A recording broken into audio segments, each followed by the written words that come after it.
Let's make simple and tasty tomato curry. First stove on చేసుకొని ఒక కడాయి పెట్టుకొని 4 to 5 table spoon of oil వేసుకోవాలి. Oil వేసుకొని జీలకర్ర ఆవాలు వేసి అలాగే హోల్ గరం మసాలా కూడా వేసుకొని కొంచెం మంచి వాసన వచ్చేంత వరకు ఫ్రై చేసుకోవాలన్నమాట. నెక్స్ట్ ఆనియన్స్ వేసి లో టు మీడియం ఫ్లేమ్ మీద గోల్డెన్ బ్రౌన్ కలర్ వచ్చేంత వరకు ఫ్రై చేసుకోవాలి. ఆనియన్స్ చాలా అంటే చాలా సన్నగా కట్ చేసుకోవాలి. తొందరగా అవడానికి కొంచెం హల్దీ కూడా వేసుకోండి, ఆర్ ఎల్స్ సాల్ట్ కూడా వేసుకోవచ్చు అనమాట. మంచి గోల్డెన్ బ్రౌన్ కలర్ వచ్చిన తర్వాత కరివేపాకు, జింజర్ గార్లిక్ పేస్ట్ వేసిన తర్వాత ఇలా దాన్ని స్మాష్ చేసుకుంటూ స్టీర్ చేసుకోవాలి. ఎందుకంటే మనకి మధ్య మధ్యలో తాకకుండా అట్లా ఉండాలన్నమాట.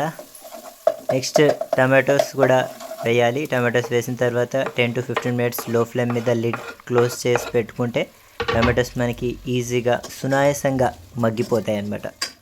గుర్తుపెట్టుకోండి, ఆనియన్స్ అండ్ టమాటోస్ లో ఫ్లేమ్ మీద మాత్రమే కుక్ చేయాలన్నమాట. ఏ కర్రీ చేసినా కూడా శ్రద్ధగా, ప్రేమతో, ఆసక్తిగా చేస్తే ఏ కర్రీ అయినా కూడా కమ్మగా తయారవుతుంది. ఈ స్టేజ్లో కొంచెం హల్దీ, చిల్లీ పౌడర్, సాల్ట్, ధనియాల పొడి అండ్ గరం మసాలా కూడా వేసి లిటిల్ బిట్ ఆఫ్ వాటర్ వేయాలన్నమాట. వాటర్ ఎందుకంటే మనం వేసిన మసాలాస్ బర్న్ అవ్వకుండా. సో మళ్ళీ స్టిర్ చేసుకొని ఇంకోసారి 5 మినిట్స్ లిడ్ క్లోజ్ చేసి పెడితే